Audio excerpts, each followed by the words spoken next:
लाओत्सेचा ताओबोध योगदास श्री जयगणेश जोशी यांचे प्रवचन. बीजमंत्र भाग 2. लाओत्से सांगतो की लेकरांना जाणले तरी जननीशी नाते सदा जोडलेलेच ठेवावे. नित्य व्यवहारात देहादी इंद्रियांचा सहभाग असतो. त्यांच्यामुळे आपण जीवन जगत असतो. जीवन जगत असताना देहादी इंद्रिये व्यवहार करत असतात आणि आपण जगत असतो. आपल्याला काही त्रास होत नाही. वरवर सर्व काही ठाकठीक चाललेले असते आणि त्यामुळे आपण देहादी इंद्रियांचा कारभार कसा चालला आहे याकडे मुळीच लक्ष देत नाही. त्यातून काही त्रास झाला तर देहादी इंद्रियांना काय पाहिजे ते मिळवण्यासाठी आपण मदत करतो. देहादी इंद्रियांना बरे नसेल तर त्यांची काळजी घेतो. या सर्वासाठी ऊर्जा पुरवतो. देहादी इंद्रियांचा त्रास दूर होतो आणि ती खुश होतात आणि ती पुन्हा पूर्ववत व्यवहार करू लागतात. त्यामुळे आपण पुन्हा पूर्ववत जीवन जगू लागतो. यात काही वावगे आहे असे आपल्याला कधीही वाटत नाही. कारण आपण मूलभूत काय आहोत हेच आपल्याला माहीत नसते. वाटेत असलेली नदीच आपल्याला माहीत असते. त्यामुळे तीच आपल्याला शुद्ध, पवित्र आणि उपयुक्त आहे असे वाटते. परंतु जेव्हा आपण तिच्या उगमापाशी जातो तेव्हा आपल्याला तिच्या शुद्धतेची, पावित्र्याची सत्य ओळख होते. याचप्रमाणे आपल्याला आपले मूळ स्वरूप माहीत असणे अगत्याचे आहे. यास्तव लाओत्से सांगत आहे की जरी आपल्याला आपल्या देहादी इंद्रियांची ओळख झालेली असली तरी आपण आपल्या मूळ सत्य स्वरूपाची ओळख करून घ्यावी. त्या अंतरात्म्याची ओळख करून घ्यावी आणि त्या योगे त्या विश्वजननीचीही ओळख करून घ्यावी. आत्मा परमात्मा जाणावा आणि त्याचे आणि त्या योगे आपले मूळ स्वरूप माहीत करून घ्यावे. म्हणजे आपल्याला सध्याचे आपले स्वरूप कसे आहे ते ज्ञात होईल. त्या योगे आपल्याला आपली सत्य ओळख होईल. यासाठी योगाधिराज पतंजली सांगतात की प्रतिप्रसव यात्रा करा. त्यासाठी आपल्याला इंद्रियांना प्रत्याहार द्या. नित्य भौतिक जीवनातील आहार देऊन देहादी इंद्रिये जीवित ठेवा आणि दिवसभरात काही वेळ त्यांना प्रति आहार द्या. त्यांना आत्मा, परमात्मा हे विषय द्या.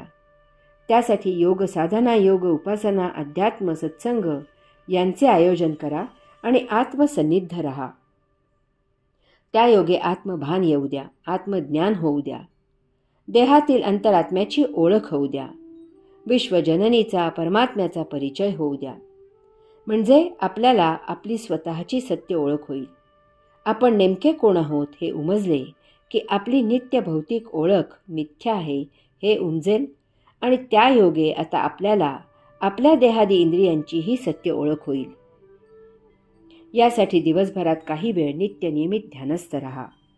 तेच स्वतःजवळ राहणे आहे. नित्यदिनी आपल्या मूळ स्रोताकडे यात्रा करा. त्या बीजाची नाळ तोडू नका. ती जपा. ती आपली मूळ जननी आहे.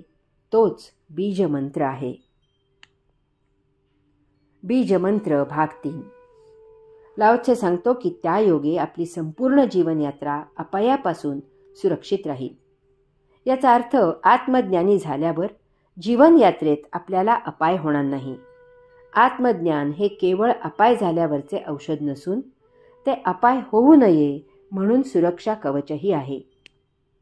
आपण जेव्हा देहादी इंद्रियांपासून अलिप्त होतो तेव्हा आपली देहादी इंद्रिये निष्प्रभ होतात. जेव्हा आपण विदेही होतो तेव्हाच आपल्याला आत्मज्ञान होते, साक्षात्कार होतो. याचा अर्थ देहादी इंद्रिये ही आत्मज्ञानात अडथळा आहेत. यावरून हेच सिद्ध होते की देहादी इंद्रिये आत्मप्रेरणेने वर्तन करत नाहीत. आपल्याला हे चटकन उमजत नाही. कारण देहादी इंद्रिये जे करतात त्यापासून सकृत दर्शनी सौख्यच मिळत असते. अर्थातच ती सर्व काही छान करत आहेत, सर्व काही योग्य तेच करायचा प्रयत्न करत आहेत अशीच आपली समजूत होते.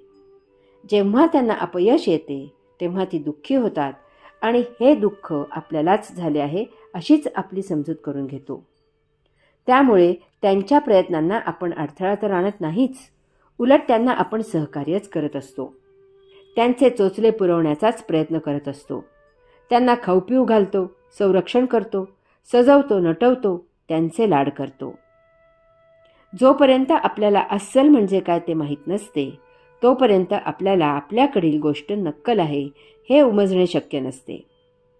यास्तव लाओत्से सांगत आहे की विश्वजननीला जाणून घ्या. ती आपली मूलभूत माता आहे. देहादी इंद्रियांची ओळख करून घेऊन तृप्त होऊ नका. अंतःकरणातील आत्मा जाणा, तो मूळ स्रोत आहे.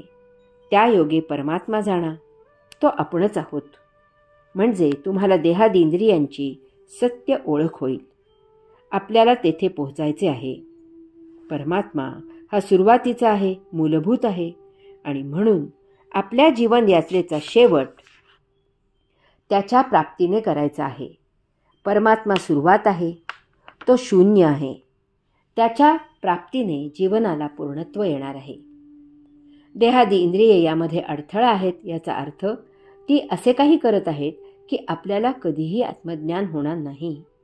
आपण जीवनात कधीही पूर्णत्वाला जाणार नाही. कारण तुमचे पूर्णत्व म्हणजे देहादी इंद्रियांचेही पूर्णत्व आहे. आता येथून पुढे देहभोगासाठी देह धारण नाही. ती जीवनाला साक्षी राहून सृष्टीलीला साक्षीत्वाने अनुभवण्यासाठी, प्रभुसेवेसाठी केली जाईल. म्हणून देहादी इंद्रिये असे काही वर्तन करतात की देह सतत उपभोगांच्या राशीखाली दबलेला राहील, त्यांचे संचित सतत राहील, आणि त्यासाठी आत्मा सतत देह धारण करत राहील, देहाच्या माध्यमातून उपभोग घेत राहील. हाच तो लाओ त्से सांगत असलेला अपाय आहे. यास्तव विश्व जनलीला जाणा, म्हणजे देहोपभोग संपुष्टात येतील आणि आपण मुक्त होऊ. हाच बीज मंत्र आहे. हरि ओम.